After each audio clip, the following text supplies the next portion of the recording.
पहले तो आपने देखा ये प्रॉपर फ्रैक्शन है, ये प्रॉपर फ्रैक्शन है। ऊपर क्यूब है, नीचे 2 है, 2 का क्या होता है 4 होता है। मतलब x के पावर ऊपर नीचे 4 है, ऊपर क्या है 3 है। तो इसका मतलब है ये कौन सी फ्रैक्शन है, प्रॉपर फ्रैक्शन है। समझ आ गई? अच्छा, उसके बाद इसको लिखना कैसे है बेटा, ax + b divided by x² + 4, उसके बाद plus cx + d divided by होगा x² + 4 होगा स्क्वायर। ठीक है जी। एक दफा लिखना हो एक वैल्यू स्क्वायर में थी, तो एक दफा जो है ना आपने एक दफा लिखेंगे प्लस का हमारे पास है 4 पॉइंट कौन सी थी 4.2 थी, 4.2 थी जिसमें था x - 1 होल का स्क्वायर। तो क्या लिखा था a ओवर x - 1 फिर प्लस b और क्या लिखा था x - 1 होल का स्क्वायर। ठीक है जी। तो ये इस तरह लिखा है। फिर भी काम वही करना है लेकिन ऊपर वैल्यूज चेंज हो जाएगी। ठीक है जी। ax + b divided by x² + 4 cx + d divided by x² + 4 होगा। एक दफा अंदर वाली आ जाएगी, फिर दोबारा पूरी आ जाएगी। ठीक है। अच्छा, इसके क्वेश्चन नंबर आप देखिए बाहर करना। आप ऐसे लेना मल्टीप्लाई बोथ साइड, इसमें ऐसा भी लेना है, इसमें मल्टीप्लाई करना है। ये रूल्स में मैंने शामिल किया है।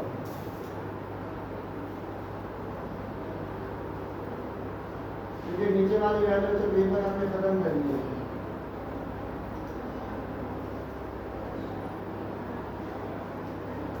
x² + 4 होगा स्क्वायर। अब मल्टीप्लाई करना है x³ x² + 4 होगा square multiply x³ divided by x² + 4 होगा square is equal to x² + 4 होगा square multiply ax + b divided by x² + 4 फिर प्लस इनटू x² + 4 होगा square multiply bx + c cx +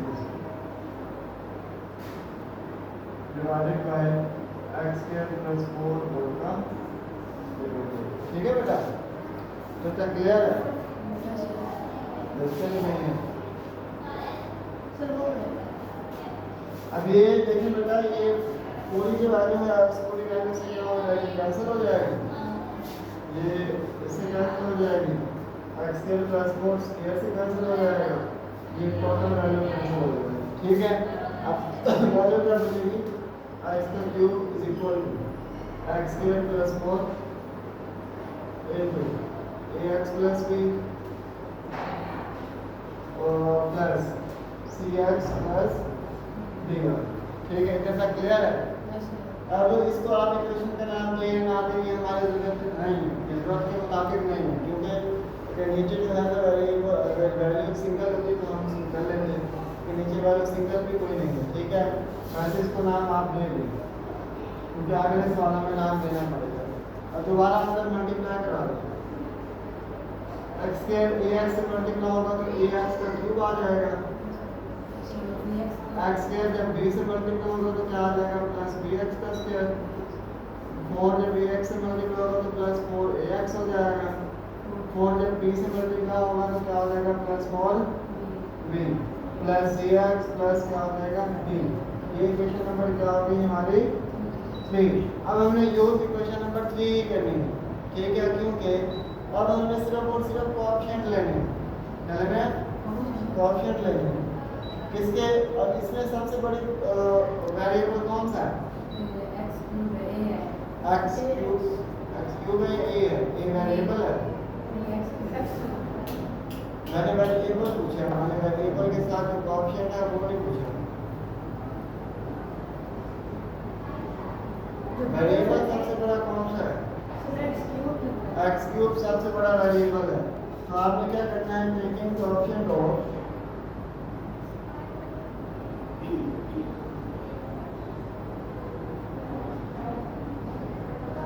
x³ इस तरफ x³ है तो x³ के साथ 1 आ जाएगा इज इक्वल टू, इधर क्या आ जाएगा एक्स क्यूब ए है और क्या एक्स क्यूब है नहीं है तो ए की वैल्यू क्या आ जाएगी 1। ठीक है बेटा ए की वैल्यू देखिए मुझसे ज़्यादा सिंपल है ना बात मुझसे काफ़ी ज़्यादा सिंपल है लेकिन ये लोग में आते नहीं हैं जी आप आते जो 20 मिनट लेट हैं कैसे समझ आए बताएं सर आज वाला जी आज वाले की बात हो रही है ये हमने दूसरी एक्सरसाइज से शुरू कर लिया था और मैं 2 से ही शुरू कर लिया था ऑप्शन कैसे लेते हैं जी वो थोड़ा सा देखिए अभी हाँ थोड़ा सा लेके दिखा दे क्या कोई लिए तो हुए हैं एक्स क्यूब कोएफिशिएंट कौन से होते हैं वेरिएबल के साथ जो वैल्यू होती है ना वो कोएफिशिएंट होते हैं अब ये वेरिएबल सबसे बड़ा वेरिएबल ये है इसके साथ कुछ नहीं है इसका मतलब 1 है इधर 1 आ गया इज इक्वल टू आ गया उसके बाद फिर एक्स क्यूब है दोबारा एक्स क्यूब के साथ क्या है तो क्या आ जाएगा और भी एक्स क्यूब है नहीं तो एक ही वैल्यू सिर्फ 1 आ जाएगी ठीक है एक्स क्यूब से छोटी वैल्यू कौन सी है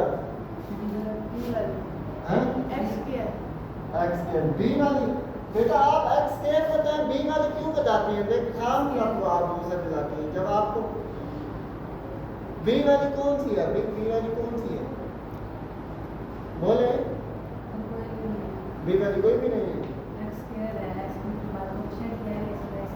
इस तरफ आप एक्स स्क्वायर के साथ वाली वैल्यू कोई भी नहीं है कोई है अब मैं सिर्फ सिंपल क्या लिख रहा हूँ लिख देता हूँ टेकिंग कोएफिशिएंट ऑफ इधर ही लिख देता हूँ टेकिंग कोएफिशिएंट ऑफ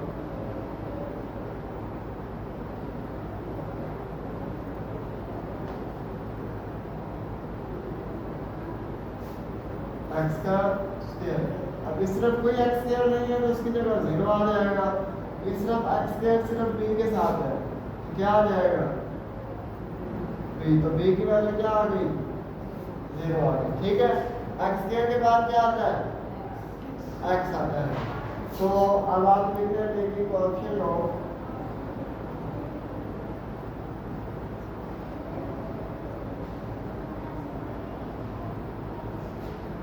x का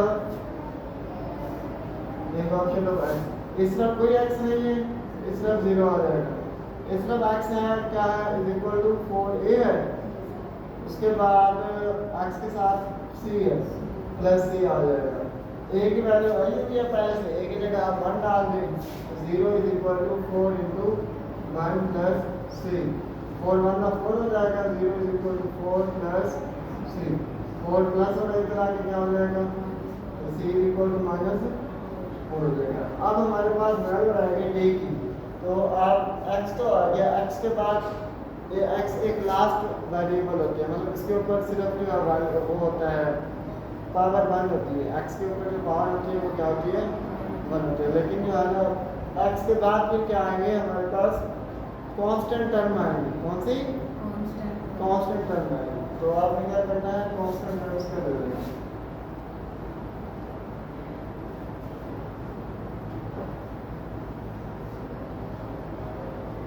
अब कांस्टेंट टर्म्स कौन सी है इस तरफ कोई कांस्टेंट टर्म नहीं है कांस्टेंट टर्म कौन सी होती है सैनब जो मतलब एक जैसी हो सेम कांस्टेंट होती है वो तो सेम होती है सर फिर आप मैं बता दूं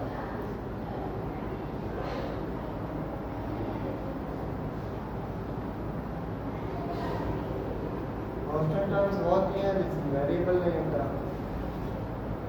वेरिएबल था तो हमने कोएफिशिएंट लिए थे अब कोएफिशिएंट नहीं लिए कांस्टेंट लेना है इसका मतलब वेरिएबल के जिसके साथ वेरिएबल नहीं होगा वेरिएबल कौन सा होता है पता है वही x वाली वैल्यू अब x जिसके साथ अब x नहीं होगा वो वाली वैल्यू से लेंगे ठीक है इस तरफ x है तो नहीं लेंगे इस तरफ क्या आ जाएगा 0 आ जाएगा समझ आ रही है इस तरफ क्या आ जाएगा 0 आ जाएगा इस तरफ वेरिएबल है ये भी वेरिएबल है ये भी वेरिएबल है ये वेरिएबल है नहीं है ना तो फिर क्या आ जाएगा इज इक्वल टू 4b अब ये 4b भी आ गया ये भी वेरिएबल नहीं तो प्लस क्या आ जाएगा b तो 0 इज इक्वल टू 4b की वैल्यू क्या आएगी 0 तो 4 इनटू क्या हो जाएगा 0 प्लस b 4 0 का 4 हो जाएगा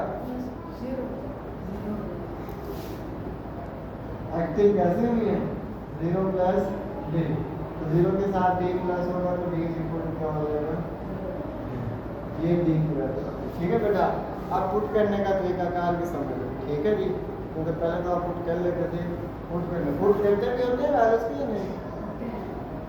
चलिए देखता हूँ,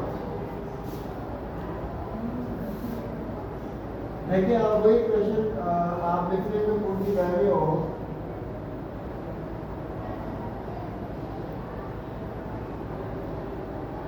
ए बी सी और डी इन इक्वेशन 1। क्वेश्चन 1 कौन सी है जी, एक्स का cube divided by x square plus 4 whole का square is equal to a x plus b. अब ए की वैल्यू क्या आएगी, 1 आई थी, तो 1 एक्स भी लिखेंगे, सिर्फ एक्स लिखेंगे, ठीक है। उसके बाद प्लस बी है, तो प्लस अगर बी लिखेंगे तो 0 आएगा, तो हम 0 नहीं लिखेंगे, ठीक है। तो ऊपर सिर्फ क्या रह जाएगा, 1 रह जाएगा।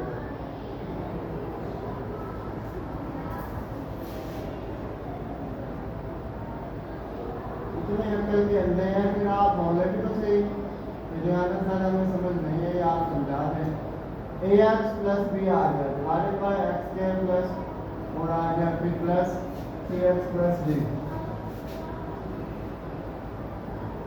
ऊपर जा रहा है सर, बताया तो सर ऊपर जा रहे हैं आप।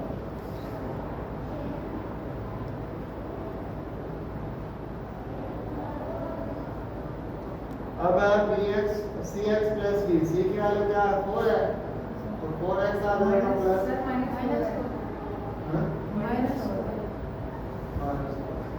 तो नीचे आ जाएगा जी एक्स स्क्वायर प्लस 4 होल का स्क्वायर। इसको दोबारा करेंगे तो x cube divided by x square plus 4 whole का स्क्वायर इक्वल टू ये हो जाएगा 1 जब एक्स से मल्टीप्लाई होगा एक्स प्लस 0 एक्स बचता है एक्स स्क्वायर प्लस 4 प्लस हो जाएगा प्लस माइनस माइनस हो जाएगा 4 divided by x square plus 4 whole का